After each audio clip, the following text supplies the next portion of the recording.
เบิ่งเงินไปเฮ็ดหยังเกาะชื่อกะโลชื่อชิ้นซื้อกะโลซื้อซีเท่าใดสิเบิ่งเท่าใดมา50 ล้าน50เนาะมีกี่วันแล้วบ่ QR เจ้าอันน่ะใจดีไอ้บ่แม่นใจดีแต่งจริงกันบ่มีติแต่งจริงบ่มีมื้อนั้นน่ะอยู่นำบ่าวตูนบ่โอนเงินให้เราก็เราเบิกไปซื้ออันนั้นพี่น้องเอ้ยเบิกไปซื้อกะโลกับซีแล้วว่ะ50 ล้านอ้ายโอเคเข้าเลยบ่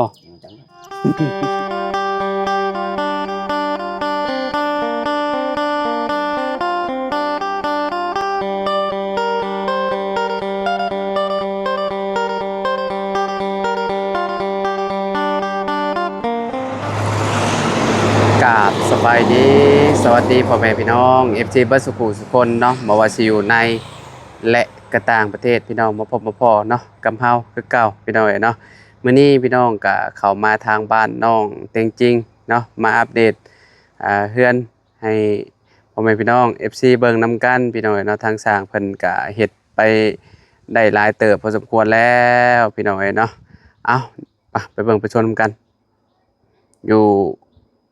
ข้างในเนาะว่าเพิ่นเฮ็ดหยังแน่แล้วพี่น้องไปเบิ่งนำกันเลยพี่น้องเนาะทางสร้างเพิ่นก็โอ้แต่งเสาโอ้เสาใหญ่นี่ก็แล้วพี่น้องเนาะต้นนี้แล้วอุ้ยสุดเลยคักอีหลีเหรอนี่อ๋อ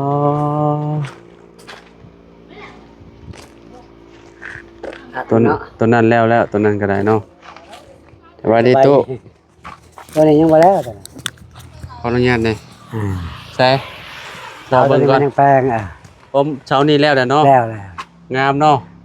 พักแล้วบัดนี้ตัวเนาะแม่นละดีกว่าดอกตะกี้เจ้าแมงอยู่เนาะมันโบกจนหมดเนาะเช้าตะกี้ขี้ร้ายเนาะโอ้ยมันเฮ็ดเป็นตาได้ดิเช้าตัวนี้กำลังเนาะกำลังเพราะว่าตัวนี้มันบ่อยากอยู่ตัวนี้มันเช้าตัวนี้มันบ่อยากอยู่มันบ่อยากเกาะบันไดมันมื่นเด้เช้ารอเนาะเช้ารอแล้วมันมื่นบ่คือเช้าถอก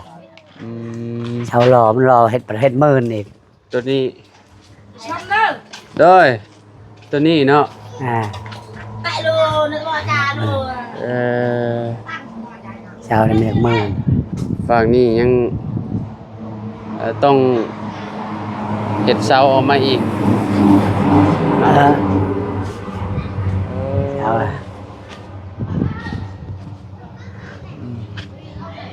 มันขีดเห็ดเช้า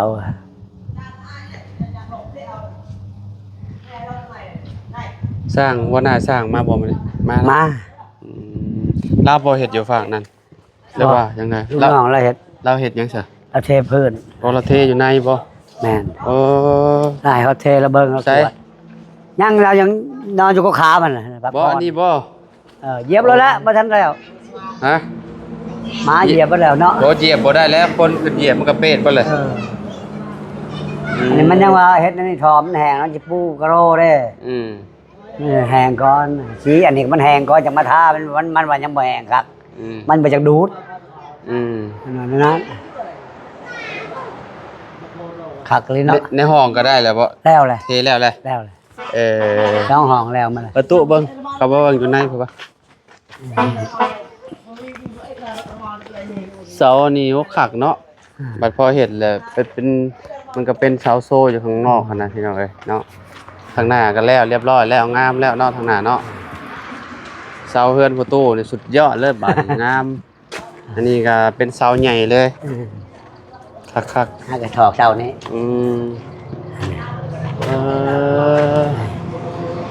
ก็แสดงว่า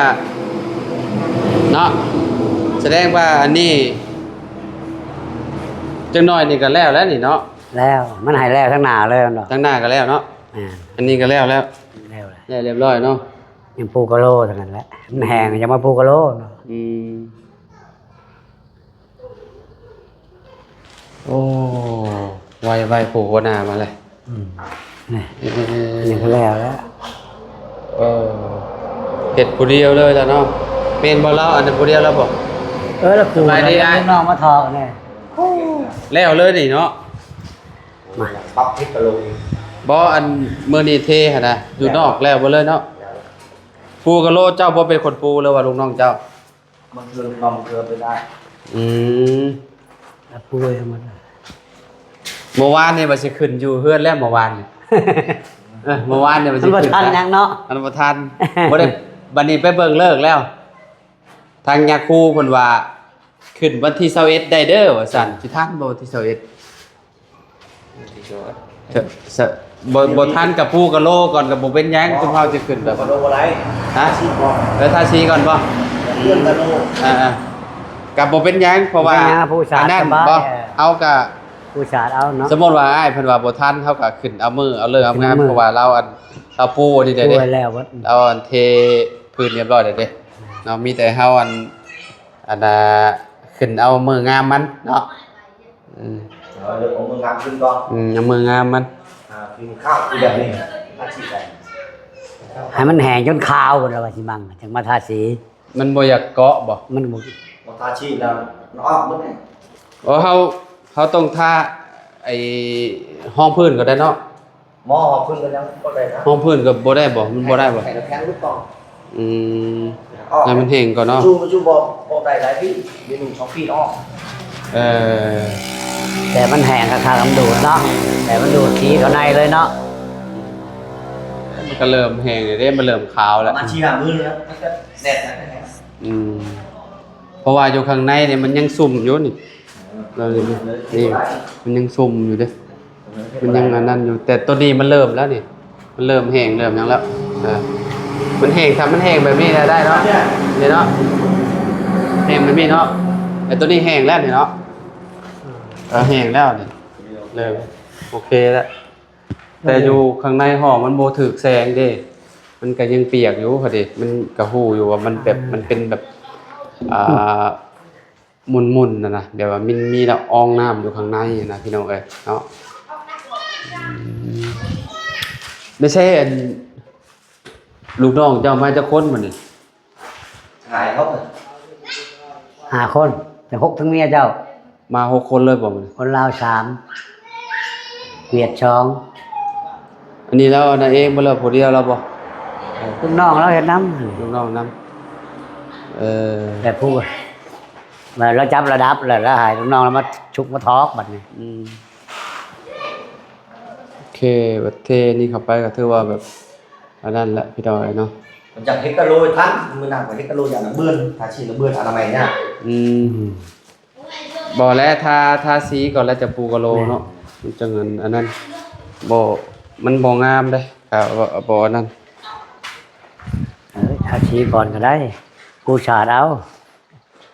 นั่นแหละเอาแบบธรรมดาแหละตัวแบบ โอ้ย เราอันเราว่าบ่ทันก็นี่แหละเราปูอันนี้ให้แล้ว คอยก็บอกเราอยู่ว่าปูแล้วแหละท่านบ่ทันกะ โอ้หอยมาน้อยเจ้าเขาขึ้นมาได้นี่เนาะ บอกไม่ได้นะ มันมาสำรวจ เฮกตาโลอีก ปูกะโลนำเนาะมาฝากหอยตีนไว้เลยมาก็ได้พี่น้องเอ้ย เฮ้ยคันน่ะคันว่าบ่ปูกะโลน่ะเราอัดเมียนมันแล้วเราว่ายามันเป็นห้อยก็ยังสิปูกะโลมันยังจับแล้วว่า มันเริ่มพอมันเริ่มสีขาวแล้วได้บ่อันเจ้าบ่ได้ไปขอเมียนำเบาดีบ่ บ่ไกลไกลนี่ ไปแน่ไป ลุงเฮิมบ่อยู่ลุงเฮิมก็ไปนำบ่ บ้าน ยายน้องเขาอะนะ ประตูออกมาพี่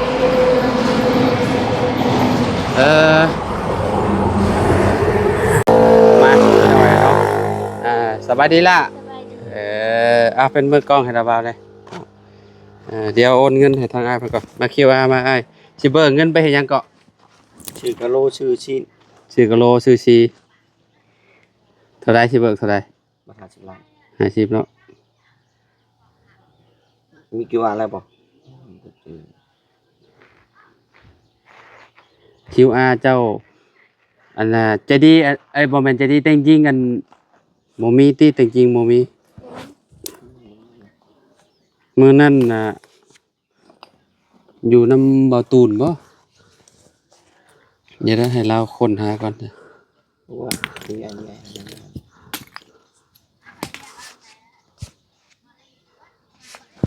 กะโลนี่เอาสีขาวคือเฮาเอาให้เบิ่งหั่นแหละเป็นแบบลายๆแบบนั้นแหละ ทำมันมืออื่นเป็นโลนะมา นำมาบ่60พี่น้องเอ้ย60คน60มื้อนี้เราเท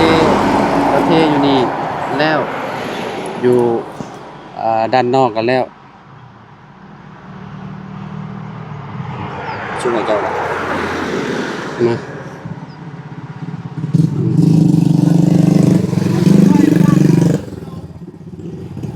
เจ้า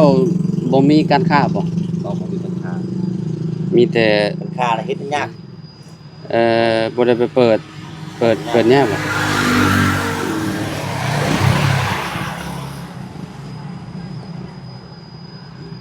โอนเงินให้เราก็เราเบิกไปซื้ออันนั้นพี่น้องเอ้ยเบิกไปซื้อกะโลกับสีแล้ววะ50 ล้านอ้าย โอเค เข้าแล้วบ่ จังชื่อแล้วเขาแล้วนะ เอาเรียบร้อยโอนแล้วยังเหลืออยู่50เด้อบัดนี้เด้อพี่น้องเอ้ยเนาะโอเคเนาะทางอ้ายเพิ่นเบิกเงินแล้วเนาะเราสิไปซื้อเครื่องมาให้มาบ้านนี้เลาะเบิ่งจักเล็กจักน้อยเนาะไปมาละน้องแต่งจริงใกล้แล้วก็จะได้ขึ้นอยู่เฮือนละงามแล้วบ้านนี้เนาะมาตู้เดี๋ยวไม้เนี่ยลงกับลูกสาวก่อนบาดนี่อ้าวเนาะพอไปกินข้าวกินแล้วบ่ข้าว กินแล้ว กินแล้วเนาะไปเราเบิ่งก่อนกินเอาเอ้ยเนาะทางหัวหน้าเพิ่นเนาะหัวหน้าสร้างเบิกเงินไปซื้อโอ้นี่อันนั้นแหละเนาะมันเริ่มแห้งแล้วพี่น้องเอ้ยเริ่มแห้งเริ่มหยังแล้วเริ่มสิทาสีได้แล้วแหละใกล้แล้วเนาะเพราะว่านี่สิทาขอบขาวเด้ขอบขาวแหละอันนี้ทาสีไหม้เนาะโอ้แห้งงามแล้วบัดนี้เนาะหลังจากที่แต่งโชมเข้าไปแล้วเนาะเอาแต่งจริงเนาะ โดย เสาหน้าซาวผมจักกลัวแล้วหน้าซาวเกือบหน้า30พุ่นแล้วนี่แต่งเนาะเบิ่งตอนแรกๆแล้วโอ้ยเสาบ่ได้เป็นตาบัดพอเพิ่นมาแต่งมันก็สื่อคักปัญญังบาดนี้เนาะมุมนั้นก็แฮงคักพี่น้องเอ้ยทางนี้เพิ่นพากันเฮ็ดหยังซะ กินส้ม กินส้มบ่ โดย กินส้มเนาะเฮ็ดหยังเด้กินส้มกินแล้วเหรอบ่สบายดีเอามาพี่สบายดีเด้อสาวฮันนี่สาวี โดยสบาย ดีแล้วบ่เจ็บท้อง ดี คือกินส้มได้เลย ดีแล้ว ต้มยังอันน่ะ เขา หึ เขาเจ้าเวียด ต้มข้าวเจ้าบ่โอเคโอเค ไม่เขากินละจงเมียน ฮะ ตู้เย็นก็อดเอาแหล้วยังใส่งานบ่ได้เนาะเพราะว่ายังบ่แล้วเด้ต้องแล้วเฮือนแล้วซ่านก่อนจังเสียบจังได้กินน้ำเย็นเนาะร้อนๆแบบนี้กินน้ำเย็นน่ะมีแฮงอยู่พี่น้องคันว่าเฮาบ่ไปตากแดดมากินเย็นๆบ่ไหวยันฉลบพี่น้องเอ้ยเนาะเป็นฮิสโตกงานเข้าแล้วฝนตกบ่เมื่อคืนนี่ทางนี้ บ่ ฝนตกเนาะตอนเช้าเด้ บ่ ตอนเช้าก็บ่ตกบ่แต่จริงไปเซ็งเมื่อใดแต่จริง วันที่26นี่26ก็สิมาฮอด คนคั่วแล้วบ่ คุณครูนะครูสิให้จดแบบว่าคิดกล้องไว้ตัวใดที่ครูแนะนำให้อ่านก็คิดกล้อง วันศุกร์นี่เกมวันศุกร์นี่วันจันทร์ก็คือว่าเฮาแก้บอลใดที่เฮาแก้เลขบ่ได้ก็ไปถามครูแล้วก็ ตอนนี้เจ้ากังวลวิชาใด เลขแล้วก็เลขแล้วก็ฮัดแตง 2วีซ่า แต่งแบบใด ฮัดแต่งแบบว่าเขาบ่ให้เบิ่งปึ้มเลยเขียนเข้าห้องเซ็งน่ะฮัดแต่งแบบว่า ให้คิดเอาเลยบทฮัดแต่งบทกลอง บ ก่อน ทหัดแต่งบทกรบ่ โดย ตอนช่วงน่ะบ่าวเฮียนมีบ่จื้อเลยมัน20กว่าปีแหละเนาะ โดย บ่จื้อแล้วมีบทแต่งบทหยังอีกที่แต่งเอาเองเนาะ โดยเขาบ่ให้เบิ่มปึ้ม แต่งเอาเองสิเป็นอยู่บ่ล่ะบัดนี้ บ่ฮู้ บ่ทรงเด้เขาว่าแต่ว่าเรื่องเลขนี่ตอนนี้เริ่มแล้วบ่เริ่มอันนั้นอยู่บ่ เรื่องเลขน่ะบอนที่เข้าใจก็คือได้ แต่ว่าบอนที่บ่เข้าใจก็คือเป็นเลขเลขคูณส่วนแล้วก็หารส่วนหารน่ะบ่เป็นหยังแต่ว่ามันหารเป็นเลขทศนิยม แล้วก็ โดย เลขเปอร์เซ็นต์ 4%ได้จากเท่าใด โดย 4%น่ะได้ 0.004 โอ้แบบนั้นบ่ อันนั้นน่ะเลขทวนกลายเป็นเลขทศนิยม โดย แล้วก็มีเลขมีอยู่4ที่ค่อยบ่ฮู้ ฮะ เลขเลขบวก เลขบวก ส่วน เลขบวกส่วน โดย แล้วก็ลบส่วนแล้วก็คูณส่วนหารส่วน โดยโอ้ยมันยากอยู่เรื่องเลขนะคะแนนว่าเฮาบ่อันนั้นอีหลีหรอนะก็ต้องไปเอาไปหัดแก้เนาะ บอล ก็ ได้ น่าสิได้ขึ้นห้องอยู่ดอกนะบ่าวคิดว่าเนาะ ขึ้นอยู่ อ่าโอเคซะเนาะอันเนาะเดี๋ยวจังว่ากันใหม่เนาะ โดย ทางน้องเป็นจริงเพิ่นพี่น้อยเนาะเพิ่นก็กังวลอยู่เรื่องไปอันนี้พี่น้อยไปสอบเซ็งเนาะอีกบ่ดนก็มีแต่ไปค้นคว้าและไปอันนั้นไปเรียนเพิ่ม โดย ไปแบบว่าเรื่องเลขเรื่องหยังก็ลองเอาไปคำนวณเบิ่งอยู่ในโทรศัพท์ก็ได้ติ บ่โทรศัพท์น่ะ บ่ได้บ่ ได้แต่ 80% 90% โทรศัพท์นะแต่ว่าคันเฮาแก้เองน่าสิเป็น 100% คันแก้เอง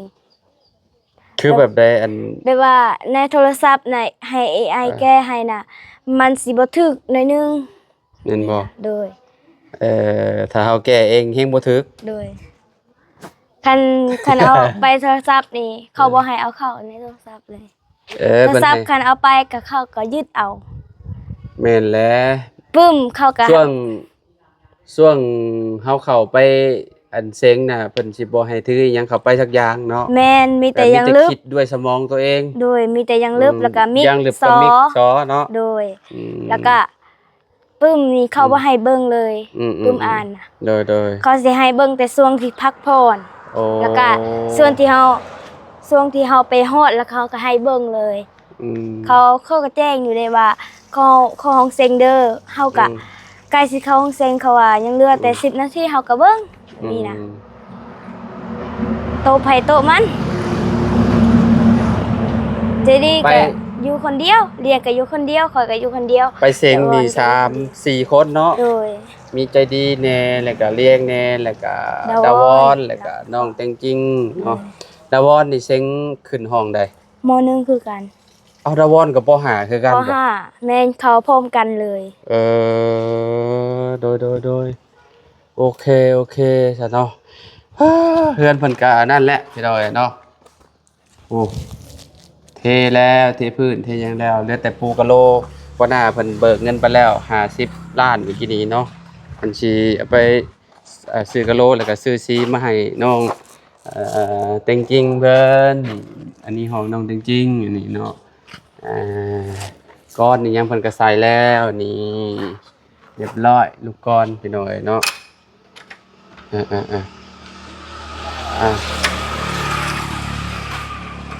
ไปซะพ่อแม่พี่น้องเนาะเฮาก็สิขอตัวลำลาแล้วจะได้อยู่ก็อยู่ดีมีแฮงเบ่สุขทุกคนเนาะ